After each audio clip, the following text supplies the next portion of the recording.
Isang pambihirang operasyon ang naitala sa barangay Kuko, Kabitan, Bulan, Sorsogon nang pangunahan ito ng grupo ng mga kababaihang pulis at sundalo. Alas 7 ng umaga nitong Martes, April 21, nang rumisponde ang grupo sa impormasyong ipinaabot ng mga residente. Nagkataon namang malapit sa lugar ang mga nagpapatrulyang kababaihang sundalo ng 22nd IB at Philippine National Police, kaya't agad nilang natugunan. Pagdating sa lugar, itinuro ng isang concerned citizen ang pinagtataguan ng kagamitan ng NPA sa isang liblib na bahagi ng barangay.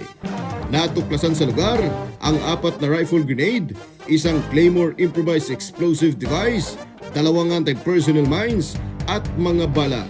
Agad na inilayo ang naturang mga armas upang matiyak ang kaligtasan ng komunidad.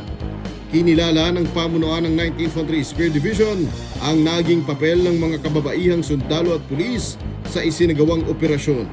Ipinapakita umano nito na hindi hadlang ang kasarian sa epektibong pagtupad ng tungkulin at sa pagpapanatili ng kapayapaan at kaayusan.